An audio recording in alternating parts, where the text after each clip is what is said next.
আজি অসম বিধানসভা অধিৱেশনৰ চতুৰ্থ দিন প্ৰশ্নোত্তৰ কালৰে আৰম্ভ হৈছে বিধানসভাৰ কাৰ্যসূচী। আজিও বিভিন্ন বিষয়ক লৈ সদন উজ্জ্বল হোৱাৰ আছে সম্ভাৱনা। বিধানসভাত কাইলৈ বিত্তমন্ত্ৰী অজন্তা নেওগে দাখিল কৰিব বাজেট। আজি তিৱা গামোচা পৰিধান কৰিছে শাসকীয় দলৰ বিধায়কসকলে। বিধানসভাত আজি মন্ত্ৰী ৰণোজ পেগুৱে উত্থাপন কৰিব দ্য আছাম ৱুমেন ইউনিভাৰ্চিটি বিল 2021। এই মুহূৰ্তত পোনপটীয়া সম্প্ৰচাৰলৈ লৈ গৈছো।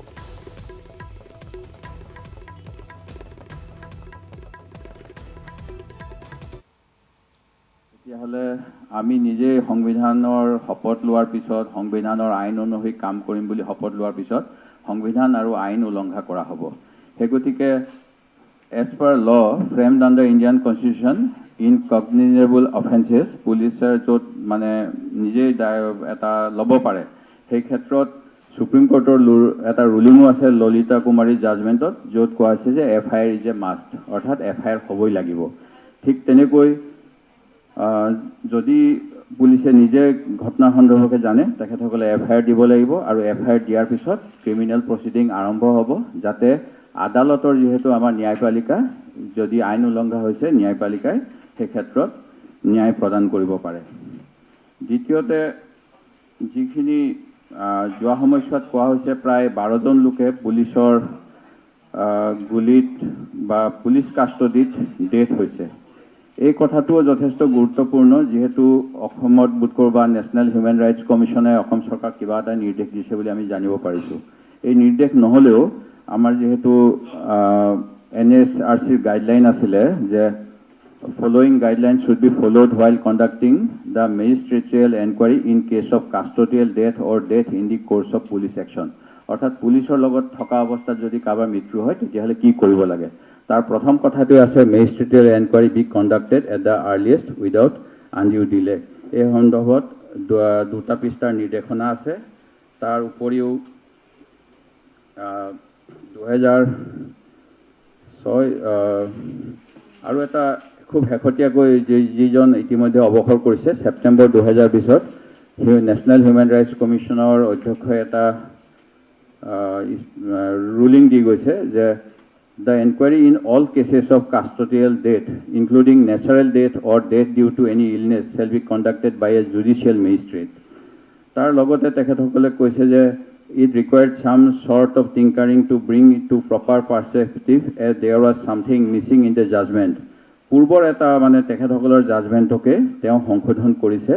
যে this required correction. যেহেতু in most of the cases to cover up the store of abuse, the deaths are recorded as natural death or due to illness বা কিবা কিবি। মহোদয়, জাষ্টিছ ভেংকটাচালিয়াই যিজন ভাৰতবৰ্ষৰ চিফ জাষ্টিছ আছিল তেখেতেও এটা কথা উল্লেখ কৰিছিল যে যোৱা মাৰ্চৰ 29, 1997ত সকলো ৰাজ্যকে চাৰ্কুলাৰ দিছে কেনেকৈ পুলিচ এক্টত এইখিনি কৰিব লাগে। Death in encounter in a particular case was justified as falling under any one of the two condition. সেইটো হ'বলৈ হ'লে এটা এনকুৱাৰী লাগিবই, কিন্তু অসমৰ ক্ষেত্ৰত এনেকুৱা এনকুৱাৰী কথা আমাক কোৱা নাই। বৰঞ্চ কোৱা হৈছে যে ন' কম্প্ৰমাইজ, ন' FIR, জাষ্ট মানে এইখিনি কথা। এই কথাখিনি যথেষ্ট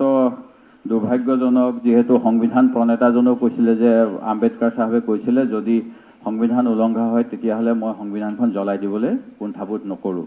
আৰু এটা মেগজিম আছে ব্লেক ষ্টনৰ বোধ কৰোঁ যে এজনো নিৰ্দোষীয়ে শাস্তি পাব নালাগে, লাগিলে 10জন দোষীয়ে শাস্তি নোপোৱাকৈ থাকক। আৰু আমাৰ দেশৰ আইনো সেই মেগজিমৰ ওপৰত প্ৰতিষ্ঠিত বুলি কোৰ্টৰ বিভিন্ন ৰুলিঙত অধিবক্তাসকলে উল্লেখ কৰে। সেই গতিকে মই যিটো কথা কৈছিলোঁ যে আমি আৰক্ষীক নিশ্চয় সমৰ্থন কৰিম, কিন্তু যিখিনি আইনৰ গণ্ডিৰ ভিতৰত যে FIR নহ'ব, চাৰ্জশ্বিট নহ'ব, এই কথাবিলাক কেতিয়াও এখন প্ৰতিষ্ঠিত গণতন্ত্ৰৰ প্ৰতিষ্ঠিত সংবিধানৰ দেশত মানি ল'ব নোৱাৰি। যোৱা সময়ছোৱাত 12জন লোকৰ 2 মাহৰ ভিতৰত এনকাউণ্টাৰত মৃত্যু হৈছে আৰু 40 দিনত 30টা এনকাউণ্টাৰ হৈছে। যোৱাকালি এটা অভিযোগ উঠিছে যে হেণ্ডকাফ থকা অৱস্থাতে এনকাউণ্টাৰ হৈছে। এই গতিকে এই কথাবিলাক আমি স্পষ্ট হ'ব লাগিব। চৰকাৰক নিশ্চয় সমৰ্থন কৰিম, কেতিয়াও ক্ৰিমিনেলক সমৰ্থন নকৰোঁ। সংবিধানত ক্ৰিমিনেলৰ শাস্তি আছে, আৰু যদি শাস্তি পোৱাৰ পিছত যদি আইনৰ সুৰুঙা আছে আইন সংশোধন কৰিব লাগিব, কিন্তু আইন নোহোৱাকৈ অপৰাধীক মাৰি দিয়াটো কেতিয়াও যুক্তিসংগত নহয়। অসমৰ মই পুলিচৰ কথা কৈছিলোঁ যে ভাল ট্ৰেইনিং লাগে, যদিও প্ৰধানমন্ত্ৰী মহোদয় আহি স্মাৰ্ট পুলিচৰ কথা কৈ গৈছিল। এটা নেশ্যনেল ক্ৰাইম ৰেকৰ্ডছ ব্যুৰত দুটামান উদাহৰণ আছে। 2018 চনত 1,30,638 জন ব্যক্তিক এৰেষ্ট কৰা হৈছিল। চাৰ্জশ্বিট দিয়া হৈছিল 58,496 জনক। ইয়াৰ ভিতৰত কনভিক্টেড হ'ল মাত্ৰ 2,198 জন, আৰু একুইটেল হ'ল, যিসকলক দোষমুক্ত বুলি কোৱা হ'ল, 37,111 জনক। অৰ্থাৎ ইমানখিনি মানুহ দোষী নোহোৱা স্বত্বেও পুলিচে বোধকৰো দোষী বুলি ভাবি লৈ আহিছিল। সেই গতিকে আমাৰ তদন্ত ব্যৱস্থাটো শক্তিশালী হ'ব লাগিব। ঠিক তেনেকৈ 2019 চনৰ 11,294টা এৰেষ্ট হৈছিল স্পেচিয়েল লোকেল লৰ অধীনত। তাৰে চাৰ্জশ্বিট হৈছিল 6,322 জন, কনভিক্টেড হ'ল 165 জন, ডিচাৰ্জ হ'ল 777 জন, আৰু একুইটেল হ'ল 1,323 জন। সেই গতিকে এনেকুৱা ধৰণৰ তথ্যবিলাক চৰকাৰীভাৱে প্ৰকাশ হোৱাৰ পিছত আমি নিশ্চিতভাৱে আইনৰ শাসনৰ ক্ষেত্ৰত আগবাঢ়িব লাগিব। আৰু মুখ্যমন্ত্ৰী মহোদয় যিখিনি কথা পুলিচৰ কনফাৰেন্সত ক'লে বুলি কৈছে, এই কথাখিনি মই ভাবোঁ যে সংবিধান বিৰোধী। তেখেতে নিশ্চিতভাৱে আইনৰ শাসন দিয়ক, আমি সমৰ্থন জনাম। আৰু সেই গতিকে হিউমেন ৰাইটছ কমিশ্যনৰ যিটো নিৰ্দেশনা, সেইখিনিও যাতে অসমত পালন হয় আৰু অপৰাধমুক্ত অসম হয়, এই কথাখিনি কামনা কৰি মই আপোনাৰ যোগেদি চৰকাৰৰ এই গোটেই তথ্যখিনি দৃষ্টিগোচৰ কৰিলোঁ। ধন্যবাদ। মাননীয় মুখ্যমন্ত্ৰী। মাননীয় অধ্যক্ষ মহোদয়, অৰ্গেনাইজাৰ বুলি বাতৰি কাকত এখনত 8 জুলাই 2021 চনত zero' tolerance against cow smugglers Assam chief minister, এই শীৰ্ষক বাতৰি এটা প্ৰকাশ হোৱা বুলি বিৰোধী দলপতিগৰাকীয়ে সদনত জনাইছে, আৰু তাৰ ভিত্তিত তেখেতে শূন্যকালীন ঘণ্টাত এই বিষয়টো মোৰ দৃষ্টি আকৰ্ষণ কৰিছে। অধ্যক্ষ মহোদয়, যিহেতু গোটেই কথাখিনিত কাউ স্মাগলিঙৰ পৰা হিউমেন ৰাইটছ ৰিপৰ্টলৈকে গোটেই কথাখিনি বিৰোধী দলৰ দলপতি ডাঙৰীয়াই দৃষ্টি আকৰ্ষণ কৰিলে, গতিকে মই অকণমান সময়লৈ গোটেইকেইটা ইছ্যুৰ ওপৰত যাতে মানুহৰ মনত কনফিউজন নহয়, তাৰ কাৰণে মই গোটেই কথাখিনি ক্লিয়াৰ কৰিব খুজিছোঁ। প্ৰথম কথা, জিৰ' টলাৰেন্স একেবাৰে অৰ্গেনাইজাৰ বাতৰি কাকতখনেই হওক, আন বাতৰি কাকতখনেই হওক, যে সদনৰ পৰা সদনৰ ভিতৰত থিয় হৈ অসমৰ মুখ্যমন্ত্ৰী হিচাপে মই with full sense of responsibility মই ক'ব খুজিছোঁ, against cow smuggling, against drug trafficking, against human trafficking,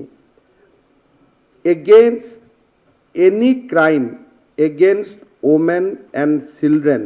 will be dealt heavily, firmly. ইয়াত কোনো বেলেগ কথা নাই। কোনোবা যদি অসমত কোনোবা মানুহ তাৰ ধৰ্ম জাতি যি নহওক কিয়, কোনোবাই যদি মোৰ মা ভণ্টিৰ ফালে চাই যদি মোৰ শিশুৰ ওপৰত অত্যাচাৰ কৰে, মোৰ মা বাইদেউ ভণ্টিক যদি অসমৰ বাহিৰত গৈ বিক্ৰী কৰিব খোজে, আৰু অসমত যদি গৰুৰ ব্যৱসায় কৰিব খোজে, আৰু অসমত যদি ড্ৰাগছ ট্ৰেফিকিং কৰিব খোজে, তেতিয়াহ'লে সেইসকল অপৰাধীয়ে বুজি পাব লাগিব যে দেয়াৰ ইজ এ গভৰ্ণমেণ্ট যাৰ কনফিডেন্স আছে, ৰিজলিউশ্যন আছে, মনত দৃঢ়তা আছে, and will retaliate them heavily without looking at anything. However, when I say heavily, I know that চৰকাৰে আইন মানিব লাগিব, আইনৰ শাসন চলিব লাগিব। এতিয়া প্ৰশ্নটো হ'ল যে আইনে পুলিচক কি অধিকাৰ দিছে।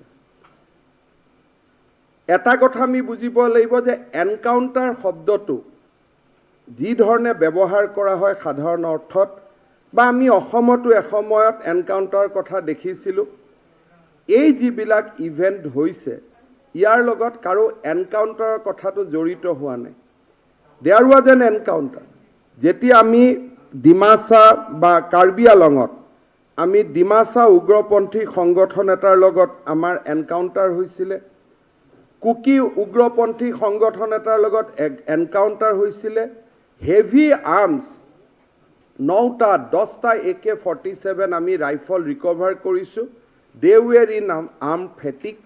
completely they were on operation against the police এতিয়া এই মুহূৰ্তত যদি আমি হিউম্যান ৰাইটস কমিশনৰ ৰিপৰ্ট পঢ়িব যাওঁ তেতিয়ালে সেই কথাটো কেনেকৈ আমি মানিব পাৰিম যেতিয়া কোনোবাই অসম পুলিচৰ ওপৰত আক্ৰমণ চলাব তেতিয়া CRPC IPCৰ ধাৰা আমি কাক বুজাম এনেকুৱাটো হিন্দী সিনেমা দেখাৰ দৰে নিয়ম নাই যে বগা পতাকা উৰুৱাই দিম তেওঁলোক আলোচনাত আহিব মহাভাৰতৰ দৰে আমি কথা পাতিম যে এইখিনি আপোনালোকেও কৰিব লাগিব এইখিনি আমিও কৰিব লাগিব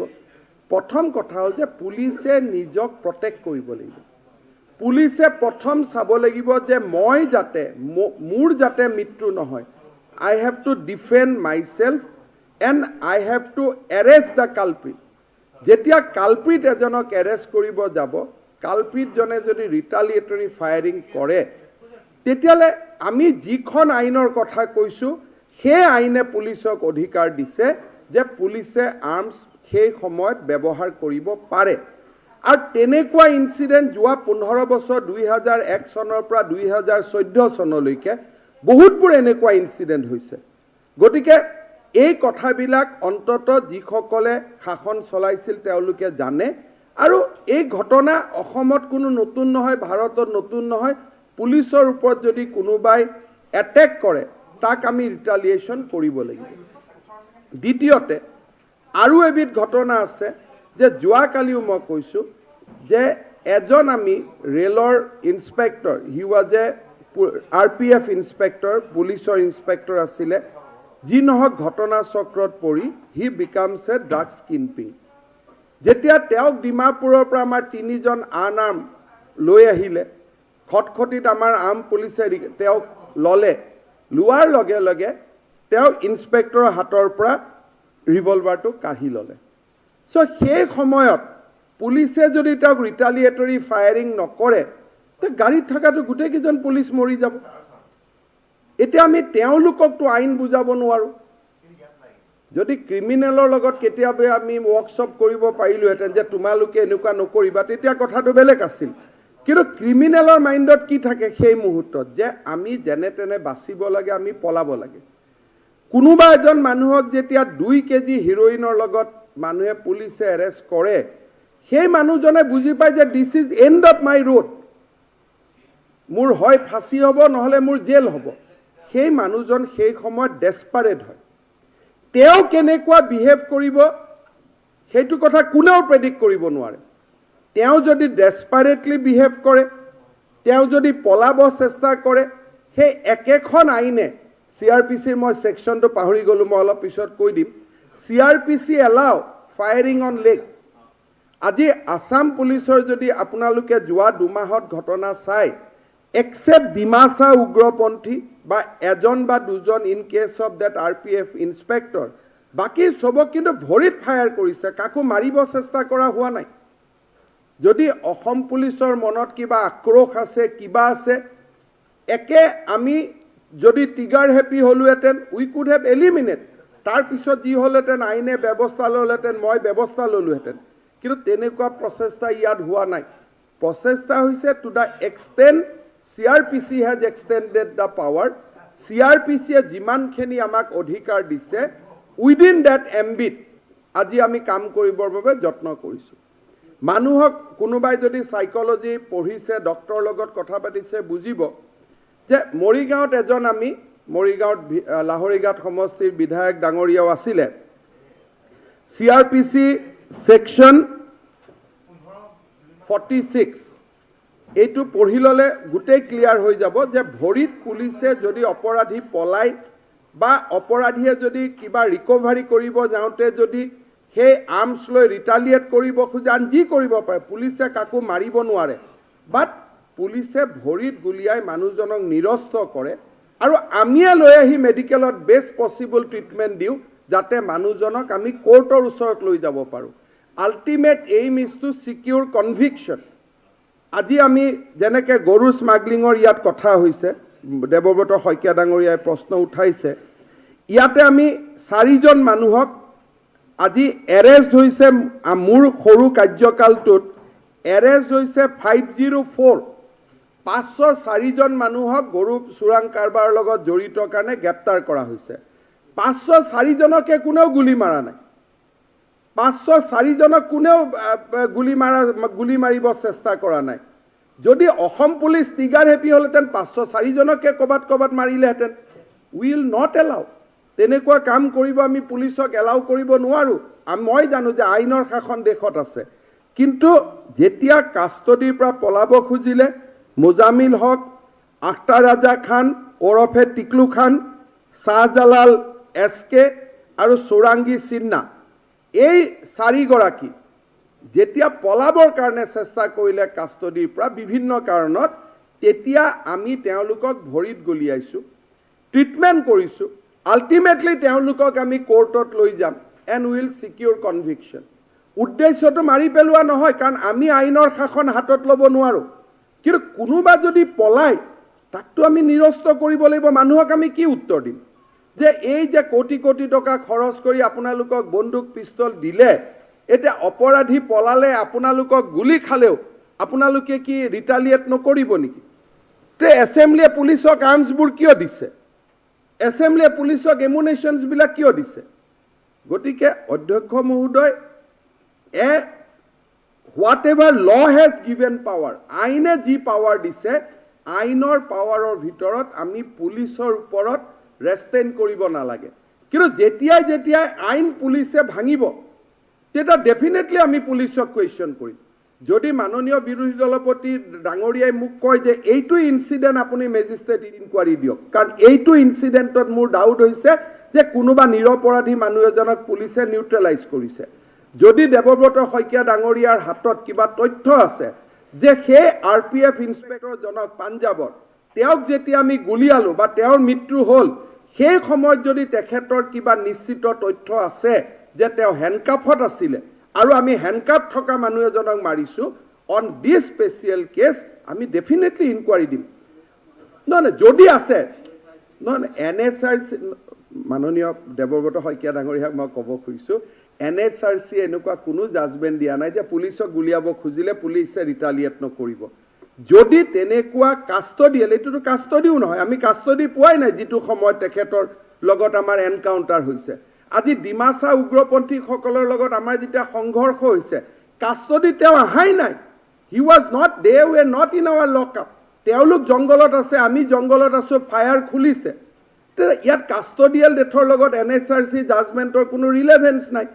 মাননীয় অধ্যক্ষ মহোদয় আজি মৰিগাঁৱত কি হৈছিলে আমি এজন পাঠা বুলি এজন অপৰাধীক পালো এগৰাকী সৰু ইছলাম ধৰ্মক বিশ্বাস কৰা 9 বছৰীয়া ছোৱালী এটা পোহনীয়া চৰাই এটা তাই দুদিন আগতে এটা চৰাই পুহিছে সেই চৰাইটোক জামুন খুৱাবৰ কাৰণে ৰাতিপুৱা ওলাই গৈছে এই মানুহজনে পিছপালৰ পৰা দেখি প্ৰথম ছোৱালীজনীক মাৰি পেলাইছে প্ৰথম ছোৱালীজনীক মাৰিছে মাৰি পেলাই বোথ সাইডত ছোৱালীজনীক ধৰ্ষণ কৰিছে বোথ সাইডত ভেজিনাল এণ্ড এনেল দুইটা সাইডত ধৰ্ষণ কৰিছে এতিয়া সেই মানুহজনক কোনে আইন বুজাব যেতিয়া পাইছে পলাইছে পুলিচক কামুৰিব পুলিচক পলাব এই মানুহবিলাকতো মানুহ হৈ থকা নাই উন্মাদ আৰু উন্মাদৰ লগত যেতিয়া পুলিচে ডিল কৰিব তেতিয়া পুলিচ সাৱধান হ'ব লাগিব মানুহজনে যদি পলাব খোজে তথাপিতো এই উন্মাদজনক আমি মাৰি পেলোৱা নাই কাৰণ উই ডোন্ট হেভ ৰাইট কিন্তু যেতিয়া আমাৰ কাষ্টডিৰ পৰা মানুহজন পলাইছে তেওঁক ভৰিত গুলি চলাই ৰখাব লাগিব কাৰণ যদি মানুহজন পলাই গুচি গ'লহেঁতেন আমি ক'তো মুখ উলিয়াব নোৱাৰিলোহেঁতেন যে এনেকুৱা জঘন্য অপৰাধী এজনক আপোনালোকে কিয় পলাই যাব দিলে গতিকে মই ভাবো যে এনেকুৱা যদি মেছেজ সদনৰ পৰা যায় যে CRPCত থকা পাৱাৰ এটাও আমি এক্সাৰচাইজ কৰিব নোৱাৰো ইয়াত সেকশন 46 দ্যাট ইজ এ ল অম্বেদকাৰ ডাঙৰীয়াই যি ল বনাইছে সেই লৰ অধীনত এই বিধি হৈছে সংবিধানৰ অধীনত যদি সেকশন 46ত পুলিচক পাৱাৰ দিয়াৰ পিছতো যদি পুলিচক আমি কওঁ যে আপোনালোক এক্সাৰচাইজ নকৰিব অহা কালি এইখন সদনে প্ৰশ্ন কৰিলেহেঁতেন যে পাঠাক আপোনালোকে কিয় পলাব দিলে পুলিচে টকা খাই পলাব সুবিধা কৰি দিলে বুলি উলুটাই প্ৰশ্ন আমাৰ ওপৰত আহিলে অধ্যক্ষ মহোদয় আমি সদনৰ পৰা স্পষ্ট বাৰ্তা পুলিচক দিব লাগিব যে আপোনালোকে অসমত ধৰ্ষণ বন্ধ কৰক আপোনালোকে শিশুৰ ওপৰত অত্যাচাৰ বন্ধ কৰক আৰু আপোনালোকে কাউ স্মাগলিং বন্ধ কৰক আপোনালোকে ড্ৰাগছৰ ব্যৱসায় বন্ধ কৰক আপোনালোকে হিউমেন ট্ৰেফিকিং বন্ধ কৰক আৰু এইটো কৰিব যাওঁতে আইনে আপোনালোকক যিমান অধিকাৰ দিছে including 46 of CRPC you need to exercise them উল্টাই যদি কয় ইটো নকৰিব সিটো নকৰিব পুলিচেতো ভালেই পাব একোৱে কৰিব নালাগে যা তয়ে পলাই যা তয়ে বহি থাক গতিকে এই বাৰ্তা সদনৰ পৰা যাব নালাগে যে আইনে পুলিচক যি পাৱাৰ দিছে that will not be exercise ইয়াত আইনৰ শাসন চলিছে আইনৰ শাসন চলিব এণ্ড উইদিন দ্য ল পুলিচৰ